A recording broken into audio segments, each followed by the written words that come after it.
if you're looking to move to Spain, you are in the right place. Today, I'm going to talk about a visa that's very popular. It's been launched in 2020 and it allows you to work from Spain remotely. So it's called the Digital Nomad Visa. So if you haven't heard about it, if you're not sure if you can apply for it, you are at the right place. So today I'm going to share who can qualify for the Digital Nomad Visa, how can you prove that you're actually going to be working remotely. We're also going to talk about something that's very important, which is your income requirement. So how much money do you need to make in order to be eligible for that visa? Then I'll explain you how you can apply for the visa. And to me, the most exciting thing about this visa is that you have the option to apply either from your home country or you can actually apply from Spain. And there's some massive benefits about applying from Spain. So I will explain to you why. Then we'll look at the cost of applications, how much time it might take for your visa to be processed, and hopefully by then you should get a good idea as to whether this visa is good for you or not. Okay, so let's get started. So who qualifies for the visa? So Digital Nomad Visa, I think it's quite self-explanatory, but there's usually two types of ideal candidates. Let's start with candidate 1. Right? So that would be someone who's working remotely. So let's say you are working from a company in the US and you are planning to leave and work from Spain. So you could potentially apply. Then you have person number 2. So this is a person who's a freelancer, right? So you're a freelancer, you have your client, but the very important, like the fine print is that 80% of your client base, they need to be based outside of Spain.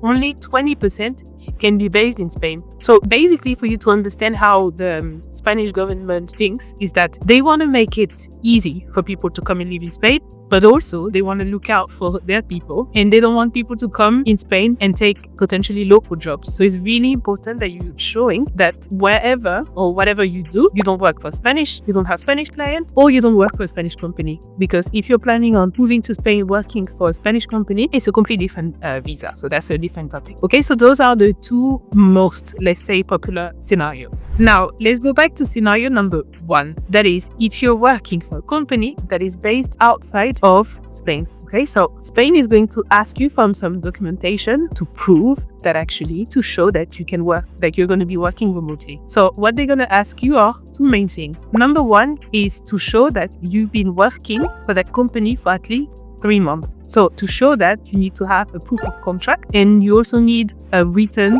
letter from your employer, from the company, from your boss, basically, where you're working, and that says that they're allowing you to work from Spain. So you're going to need this, and you're going to need to put this in as part of your visa application, right? And the second thing is the company where you're working for, so the company that, like, let's say that is based in the US, needs to have been, existing for at least a year. So it can't be like a new company that's been around for 3 months. So you need to show that the company's been around for at least a year. So these are going to be the two things that you need to prove in order to come and work for a company that is based outside of Spain. So that's the number 1. And then if you're coming as a freelancer, what you need to do is to show that, like I said, 80% of your client base are from outside of Spain. So how do you do that? You can show invoices that you've issued, you can show bank statements, like anything that shows that the money comes from outside of Spain. And also something that's really important for this type of scenario is that you need to show that you've been doing these activities for a while. So meaning, if you can show that you've been working with clients for more than, let's say, a year, this is better because it shows that the longevity of your business. So this is something that you need to definitely bear in mind, okay, when applying. So then Spain is going to want you to, again, to be self-sufficient. So to be sure that you're not going to come here and need to work.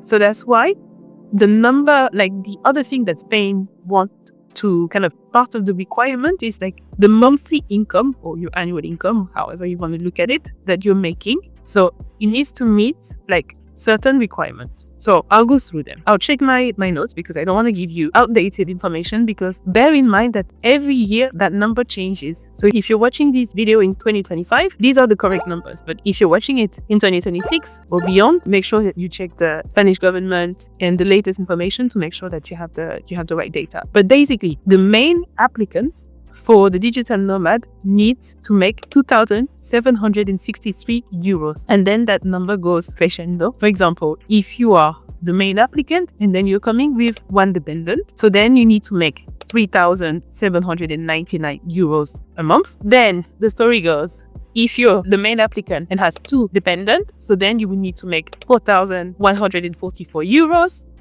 Then if you have 3 dependent, it would be 4,485 euros. Okay, so you get the gist. Then there's more requirement that the Spanish government is asking you. So there's the health insurance, which is a big thing. There's 3 things when it comes to health insurance that you need to bear in mind. So you need to get a health insurance that covers you for the whole of Spain. So it needs to cover your whole of Spain. It needs to be a health insurance that has no co-payment and no deductible. So that's really important. And you need to show a proof of payment for a year upfront. So you need to pay for a full year for your health insurance. And this is going to be part of your visa application. Be careful about the timing. You don't want to get your insurance too early. You don't want to get it too late. So this is also tricky. So just bear that in mind. And this is an advice from me because I've seen it with many of the clients I work with. Do not go directly. Try not to go directly to the health insurance. Like if you want to get a better quote, it's usually recommended to go through a broker because they can negotiate, and usually they've already done the work. They've got plenty of clients, so it's kind of a mortgage advisor. No, you want them to negotiate your mortgage for you as opposed to you going to each bank one by one. So it's the same. So you go with a broker for your health insurance. I'll put a link in the down below of my broker. You can ask for a free quote if you need to, but really, make sure you do that. And then something to also bear in mind is that there's a scary kind of thing around health insurance in Spain. Usually it's kind of tricky when it comes to pre-existing condition, but they are health insurance that will cover your pre-existing condition and that would be compliant and that you can use to apply for your visa. So there are some. So again, request a free quote if you need, and my consultant will be helping you. So that's one of the other requirements. Then criminal record. You need to show that you're not a criminal, you've not done anything dodgy. So you need to get this information from your home country. Or if you've lived anywhere in the past 2 years, you need to get that information from that country also. You need to submit it. Make sure that you get that documentation, like a fairly recent documentation. Again, the Spanish government wants to know that you haven't done anything dodgy lately. So you don't want to get that documentation too much in advance, okay? So bear that in mind. So that's that. Then another one. So you will need to show a proof of permanent accommodation. Again, don't get scared because I always get asked, but how am I supposed to find or to show that I have a permanent accommodation when I haven't moved to Spain yet? I don't even know if my visa is going to be approved. Don't worry. You can also, for example, book an Airbnb for 2 months, right? And then you could submit the confirmation of the booking as part of your application, and that would work. And you could cancel it, let's say, if your application was rejected. Okay, so that's not a problem. If you knew someone in Spain that could write a letter for you saying that you would be staying with them, again, you could submit that. So that's not a big deal. Now, when it comes to applying, there's 2 ways of applying. So you can apply from your home country, or you can apply from Spain. I will start with the good news. So it's apply from Spain is usually better. So for many reasons. So here you go. Imagine, picture this. Are you coming to Spain on holidays and maybe you have a good time and you want to apply and you want to stay in Spain? You want to apply for the Digital Nomad Visa. And actually, it's possible because there's some visa like the non-lucrative visa when you can't do it. But with the Digital Nomad Visa, it's possible. Although it would be good to think about it before coming on holidays because then it will give you time to gather all your documentation. As you can see, there's a lot of documentation. It can take up to 3 months to get all of that. So you would want to think ahead. But technically, let's say this was your case. You come to Spain on holidays, you want to stay. So you could apply from here, and there's many benefits to applying from Spain.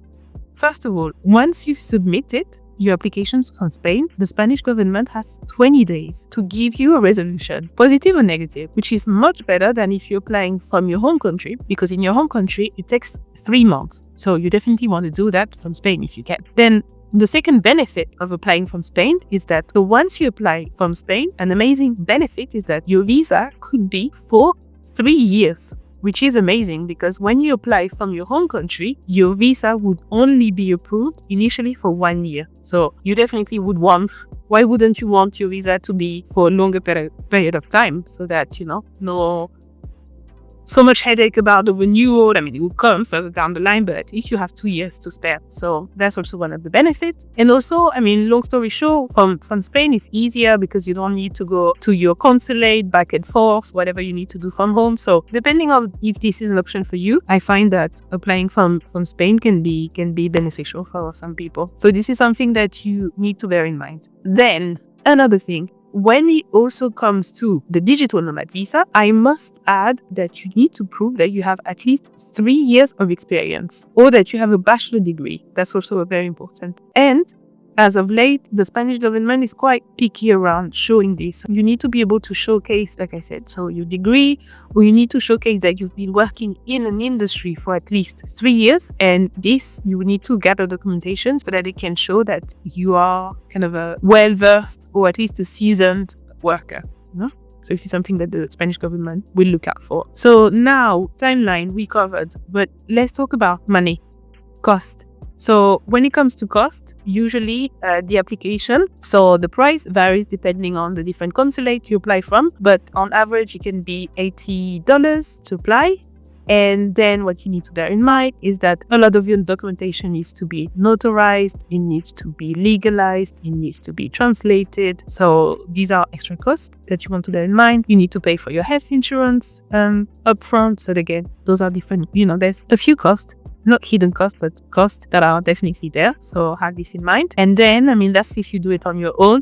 And then if you wanted some help, if you want to work with an immigration lawyer, if you want to get like support from a case advisor that can help you gather the documentation, it would be a bit more expensive. But depending on your personality, it can kind of give you more peace of mind. So I'll put some link down below of some of the immigration lawyers and a consultant that I've been working with in the past year and that I've been very happy. So now that you have all the information when it comes to moving to Spain on the digital nomad visa, this can be a good starting point for you to define whether or not that's the right solution for you. And again, the good news is if you started applying now, you could be living in Spain in the next 6 months. So, why not? So I hope this video was helpful. That was a good introduction that gave you a good sense of whether or not this was a good visa for you. And if you have any questions, put them in the comment section. If you like the video, let me know and I'll see you in the next one. Thank you.